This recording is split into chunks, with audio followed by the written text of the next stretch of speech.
Have you ever stopped to really think when you get older, is moving into a nursing home actually the right move for you? A lot of folks assume that once you're aging and living alone, a nursing home is the safest, most practical choice out there. But what if I told you that this decision comes with a bunch of hidden risks, stuff that doesn't always show up right away, but can seriously mess with your life down the road? These risks can make things more complicated instead of easier, wearing you down both physically and emotionally. Sure, nursing homes are designed to help with basic care needs, that's their whole deal. But what people don't always realize is that while they give you certain services, they also take a lot from you, some of it obvious, some of it not. Lose your sense of independence, feeling emotionally cut off, financial stress, and being disconnected from the world around you. These are things most people don't really see coming until they're in the middle of it. And once you feel it, it hits hard. It can change your quality of life in a big way. In this video, we're gonna break down why moving into a nursing home might not be the best call for everyone. We'll walk through 7 major reasons, each one with important things to think about before making that kind of move.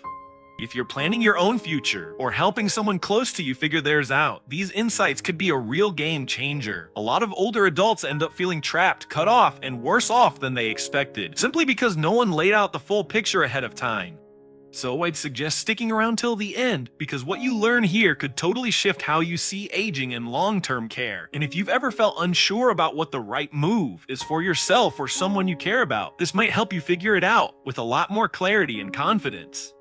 Let's get into it. 1. Financial strain. Most people don't really realize how expensive nursing homes can be, at least not until they or someone close to them actually needs one. Whether it's for yourself or a loved one, the cost is usually way higher than anyone expects. Sure, they cover your meals, medical attention, and help with day-to-day stuff, but all those services come with a price tag that can hit hard. So hard, in fact, that a typical stay in a nursing home can drain your savings faster than you'd ever imagine. It's not just about watching your bank account shrink, this can strip away your financial freedom too. Losing the ability to control your own money can feel just as heavy emotionally as it does financially. If you've spent years stacking up a retirement fund, moving into a facility could mean watching that money disappear quicker than you thought possible. And one of the biggest issues, long-term costs. In some places, nursing home fees can start at several thousand a month and climb to over $100,000 a year. No joke.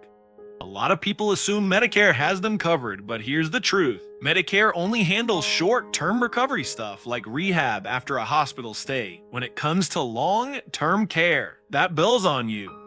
Most seniors end up paying out of pocket until they qualify for Medicaid, which usually means they've got to spend down pretty much everything they own. That can mean losing your house, giving up on leaving an inheritance, or sacrificing your financial safety just to stay afloat. And we're not just talking about base-level costs. There's a whole pile of hidden fees that nobody talks about up front, like private rooms, custom meal plans, physical therapy, or even basic hygiene products. Before you know it, those extras stack up and families are getting slammed with bills they never saw coming. If the resident needs extra care or specialized treatment, boom, costs double or triple, blowing right past the original budget. Another serious issue, losing control over financial decisions altogether. Sometimes when a senior moves into a home, someone else takes over the money, either the facility itself or a court-appointed guardian. That means you don't just lose access to your cash, you lose the right to decide how to use it. You could be stuck watching someone else manage your funds, even if it's your money on the line. Take Richard, for example. He was 80 sharp with his finances and had built up a comfortable retirement fund.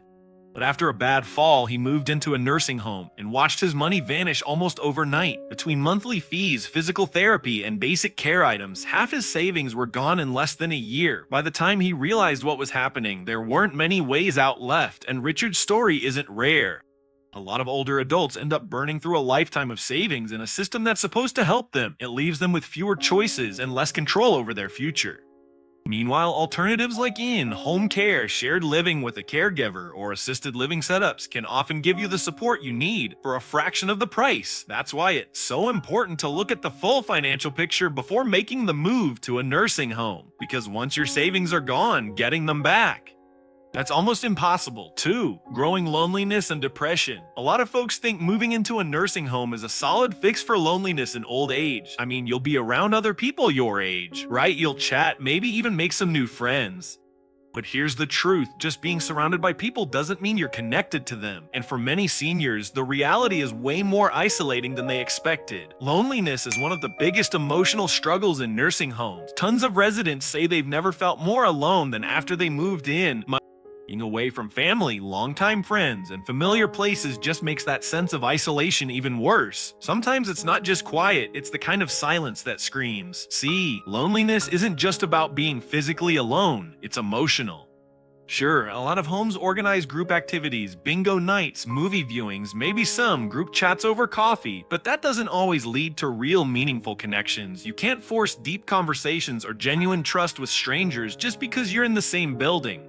Some residents already struggle with physical or mental challenges that make it even harder to connect, limited mobility, hearing loss, memory issues, and others just can't form the same deep bonds with new people that they once had with neighbors or friends they'd known for decades. The result, feeling completely alone, even in a crowd. Then you add in the drop, often family visits, and things get heavier. A lot of seniors go in thinking their kids or grandkids will stop by often, but life happens. People get busy, they live far away, or they assume, well, mom's being taken care of, she's fine. Weeks turn into months, and the silence stretches. Sure, phone calls and video chats help a little, but let's be real, a screen doesn't hug you back. It doesn't replace sitting together over coffee or looking someone in the eyes while sharing a laugh. You can't smell the perfume or feel the warmth. That missing closeness wears you down. On top of that, leaving behind a familiar home adds even more emotional weight. Think about it, your favorite chair, the smell of your kitchen, the shop owner who knows your name. These aren't just things, they're pieces of your identity. In a nursing home, everything's standardized. Say furniture, shared rooms, sterile spaces, those tiny comforting rituals, watering the garden, watching the sunrise through your window, walking the same sidewalk every day, gone, and without them, something inside you starts to feel off, like life's moving on, but you're just not part of it anymore. Take Carol, for example. She was 78, lived alone, but had a strong community around her. Neighbors checked in, she met friends for lunch, and she never missed her Sunday church group. She thought moving into a facility would bring her even closer to people, but what she got, surface-level chatter, cold routines, and familiar faces. Everything felt structured and distant, like she was a guest in her own life, and that loss of real connection hit her hard. Before she knew it, the loneliness turned into depression, and it didn't just mess with her mood, it wore her body down too. See, loneliness doesn't just hurt emotionally. It physically drains you. Studies show chronic loneliness can lead to heart disease, faster mental decline, and even a shorter life. So yeah, social connection, that's not just a nice bonus, it's survival. If you've made it this far in the video, drop a number 2 in the comments so you know you're still with me. And if you haven't subscribed yet, hit that button and turn on notifications because your support helps us keep this kind of content coming. Ready for part 3? Let's keep going. 3. Physical decline that sneaks up on you. A lot of people think moving into a nursing home means better health. Like, hey, there's professional care, meds on time, regular check-ups. What could go wrong? But here's the part most folks miss. Nursing homes can actually speed up your physical decline instead of keeping you strong. Yeah, they handle basic medical stuff, sure, but staying strong, mobile, and independent, that's a whole different game. And guess what? Most places aren't really built to support that.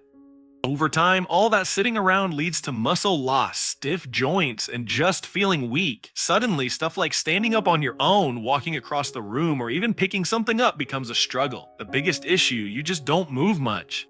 In most nursing homes, people spend their days in wheelchairs, laying in bed, or sitting still for hours. At home, you're doing dishes, walking to the store, moving from room to room. Those little movements keep you going, but in a facility, everything's on a schedule. Rigid routines, pre-planned activities.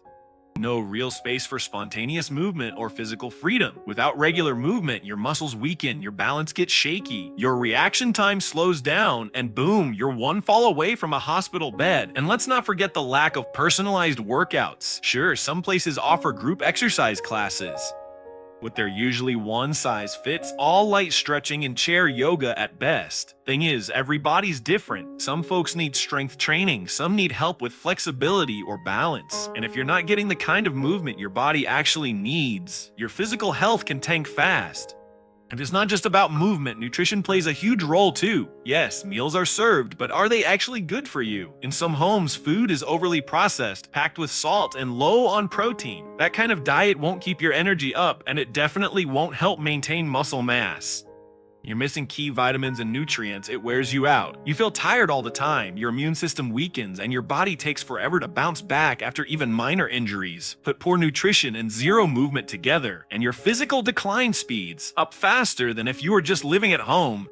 Take James, for example. He was 82, living on his own, cooking his meals, doing light workouts, staying active. But after a minor surgery, he moved into a nursing home temporarily. Suddenly, he wasn't moving as much, eating food he didn't choose, and no one encouraged him to stay active.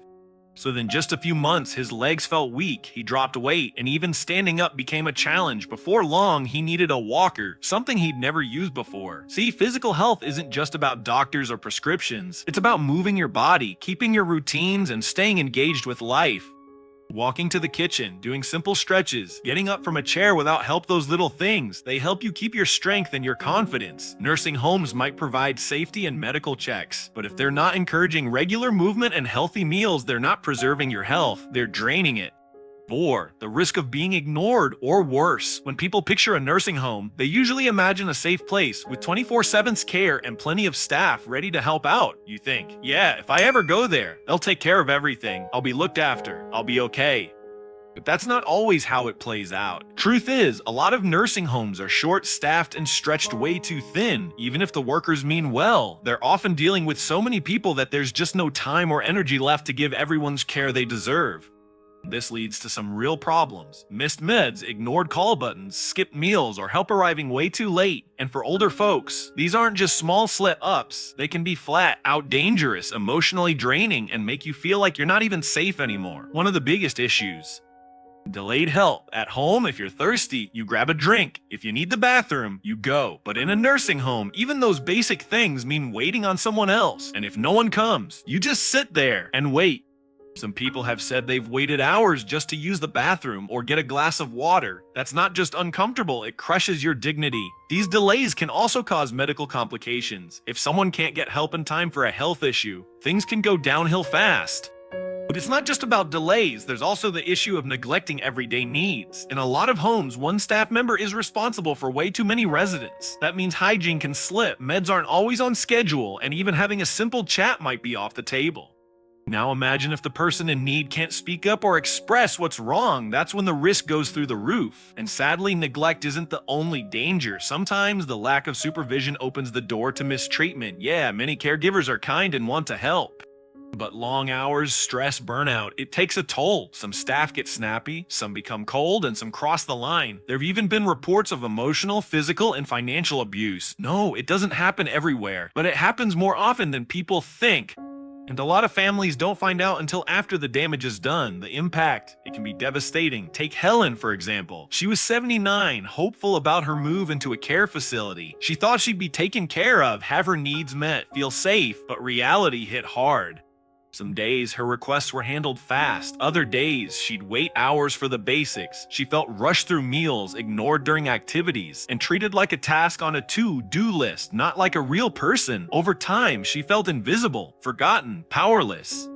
That place was supposed to help her, not wear her down. Now look, not every nursing home is bad, but even in top, rated ones with great reputations, issues like staff burnout and high resident to worker ratios make neglect almost impossible to avoid. So if you or someone you love is thinking about moving into one, you've got to do your homework. Check how many staff they've got. Read reviews. Talk to current residents if you can. Don't just trust the brochure, dig deeper. And if you're still here watching, type number 4 in the comments. So, know you made it this far. Don't forget to subscribe and hit the bell so you don't miss what's coming next. Let's keep going. 5. Losing your independence. For a lot of older folks, moving into a nursing home isn't just about switching locations. It's about slowly handing over control of your life, and that's the part that really stings. See, independence is one of those things you don't think much about until it's gone. All those small decisions you used to make for yourself, when to wake up, what to eat for breakfast, whether to go for a walk, suddenly aren't yours to make anymore. In a care facility, your schedule isn't yours, it's theirs. Wake up times, meal times, medication schedules, daily activities. They're all set in stone. You're just expected to fall in line, and that shift, it can seriously mess with your head and your heart. Sure, nursing homes offer structure and routine, but that structure often leaves no room for your routine, the little rituals that make your day feel like your own. Maybe you like taking it slow in the mornings, sipping your coffee while reading the paper. Maybe you enjoy stepping outside for some fresh air before lunch. All those little joys might not fit into their schedule. Meal times are fixed, menus are limited, activities are group-based, no real room for personal preferences. Even going outside alone might require permission, a staff escort, or might not be allowed at all, and it goes deeper than your daily schedule. Even your healthcare choices, like when to take meds or what treatments you're comfortable with, might be out of your hands. Yeah, staff are there to help, but they've got a lot of people to look after. So if you need a glass of water or help getting to the bathroom, you could end up waiting, and that waiting, it's not just frustrating, it can be emotionally draining too. If you've spent your whole life making your own calls and running your own show, this new system can feel like a prison, not because people are ignoring you, but because the freedom to decide is no longer yours. Take Robert's story. He was 81, lived alone for years, and liked things his way. But after a fall, his family convinced him to move into a nursing home for safety. At first, he didn't fight it, but once he settled in, he realized something huge was missing: control. He couldn't choose when to sleep, when to go outside, or what to eat anymore. He felt boxed in, not physically, but mentally and emotionally. His basic needs were met, sure, but the freedom to choose how he lived, gone. He didn't feel neglected, he felt powerless. That's how losing independence works. It sneaks up on you. And over time, it chips away at your confidence, your sense of identity. It's one of the hardest things to deal with in old age. So if having control over your life still matters to you, don't rush into a system that takes it away. There are other options: assisted living, in-home care, even sharing a space with someone who can help out. They can support you without stripping away your right to decide, because in the end, independence isn't about where you live, it's about whether you get to decide how you live. 6. Losing your familiar space and personal identity. One of the hardest parts about moving into a nursing home, and one that hardly anyone talks about, is losing the familiar world you've built around yourself. From the outside, a home might just look like walls and a roof. But to the person living there, it's a whole lifetime of memories, routines, and little details that reflect who they are. So when someone moves into a care facility, it's not just changing addresses, it's leaving behind a space that felt like you. That favorite chair you always sat in, the morning light coming through your kitchen window, the neighbor you waved to every day on the porch, gone just like that. Now you've got to adjust to a small, often shared room with generic furniture and barely any personal touch. You might not be allowed to bring your favorite stuff, no decorating the way you like, and those sentimental keepsakes, there might not even be room for them. And without those little touches, it's hard to feel like the place you're living is truly yours. But this isn't just about your physical space, it's about your identity. If you've spent years making your own decisions, living life on your own terms, being dropped into a system where your schedule is dictated by others can be crushing. When you sleep, what you eat, whether you're allowed to go outside, all those tiny personal choices suddenly become someone else's call. And that constant loss of say in your own life, it chips away at who you are. You stop feeling like a person and start feeling like a resident, part of a process, not a person with a past. Over time, even your roles, the ones that used to define you, start fading. Maybe you were the best cook on your street, the grandpa who loved gardening, the neighbor who could fix anything. But in the facility, there's often no space for that part of you. Sure, they have group activities, but most are one size fits all. They might be fine for some, but they don't always align with your passions or give you that sense of purpose. And when you're not doing what lights you up inside, you start to fade emotionally, bored, disconnected, even mourning the life you once had. Take Eleanor, for example. She was 83 and had lived in the same house for over 40 years. That house was full of memories, her routines, her quiet moments, her life. She was known in her neighborhood for her beautiful garden and her handmade blankets for her grandkids. She had a rhythm, she had a role. But once she moved into the nursing home, all of that disappeared. Her room was tiny, not even enough space for her yarn and needles. No garden. Her days were now dictated by other people's schedules. And slowly, she stopped feeling like herself. The Eleanor everyone knew, even the Eleanor she knew, started to slip away. She was just there, not living, just existing. For so many elders, being pulled away from their familiar environment causes emotional pain as deep or deeper than any physical health issue. Some facilities try to make the transition smoother, sure. But let's be real, feeling at home isn't about furniture or paint colors, it's about belonging, and no institution can replicate that sense of this is my place unless it honors who you are. If you're still watching and this part resonated with you, drop a number 6 in the comments so I know you're with us. If you haven't subscribed yet, now's the time. Hit that bell too, because with your support, we can keep making content that informs, empowers, and connects. Alright, let's move on to the final point. 7. Losing control over your medical and end of life decisions. One of the most overlooked, but seriously, important parts of moving into a nursing home is this: you slowly start losing the right to make decisions about your own health care. And we're not just talking about which meds you take or which doctor you see. We're talking about the power to decide how the final chapters of your life should look. When you're living at home, you call the shots. You choose your doctor. You decide what treatments to accept and which ones to skip. You plan ahead based on your values, beliefs, and what matters most to you. But in a nursing home, that control starts slipping away. Suddenly, your care gets shaped by the facility's policies, rotating staff schedules, and maybe even a legal guardian who barely knows who you are. Instead of getting care tailored to your unique needs, you're stuck with cookie-cutter solutions that don't reflect who you are or what you want. One of the biggest issues, the lack of personalized medical attention. Nurses and doctors in nursing homes are often responsible for way too many people at once. That means they don't have the time to get to know you, to understand your specific health needs, preferences, or concerns. So what happens? Meds get adjusted without asking you. Treatments are delayed. Alternatives don't get explained. That medication that makes you feel awful, you might be stuck with it. The doctor who knew your history, replaced by someone new every other shift. There's no consistency, no trust built over time, just a revolving door of strangers making choices for your body. And it doesn't stop at everyday care. When it comes to end-of-life decisions like DNR orders, life support, or palliative care, things get even messier. A lot of nursing homes have strict policies around these things, and guess what? Those rules might not line up with your actual wishes. In some cases, the facility may push families into decisions that make things easier for the institution, not necessarily what's best for the person. If you don't have your preferences clearly documented, things can get out of hand real quick. You could end up getting treatments you never wanted, or worse, missing out on the care you truly do need. And the scariest part, you might even lose your legal right to decide. If the nursing home thinks you're not mentally capable, even temporarily, like after a minor stroke, they can bring in the court to assign a guardian to speak for you. And that guardian might not know a thing about who you are or what you believe. All those detailed plans you made, ignored. All those conversations with your family out the window. Your voice, silenced. That's exactly what happened to Harold. He was 84 and had everything mapped out. He wrote down his advanced directives, talked to his family, and thought he'd always have a say in what happened to him. But after a minor stroke, the court decided he needed a guardian. Before he knew it, Harold was getting treatments he never agreed to. He wasn't allowed to refuse meds that made him feel worse. All that careful planning, gone, just like that. This is why having control over your medical care, especially near the end of life, isn't some luxury. It's essential. Sure, nursing homes offer structure and security, but they also come with rules that can override your deeply personal wishes. So if your independence, especially when it comes to your health, still matters to you, you've got to look into other living options that let you stay in charge. Because at the end of the day, how you live and how you leave should be your decision, not theirs. Final thoughts.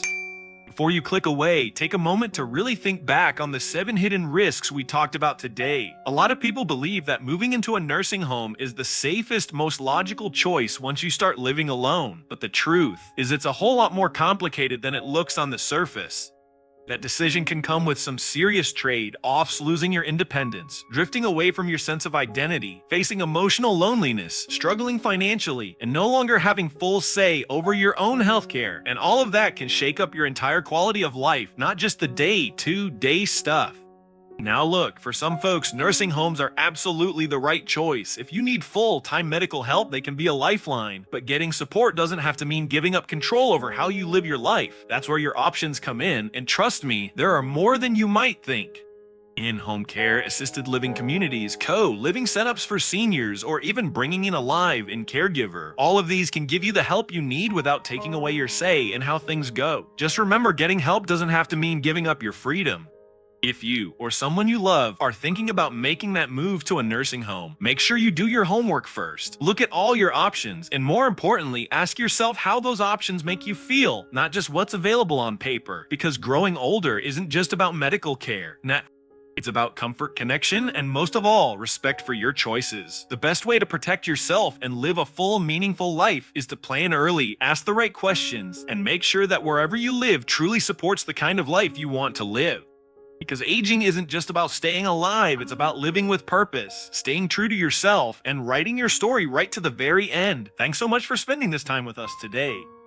We'd love it if you dropped a comment below. What part of this video hit home for you, and how do you plan to apply it in your life? Your voice really matters here. Hearing from you keeps us going and inspires others in this community too. If you found this video helpful, don't forget to like, subscribe, and share it with someone who might need it. Your support helps us keep making content that sparks change and spreads awareness. Thanks again for watching. See you in the next one.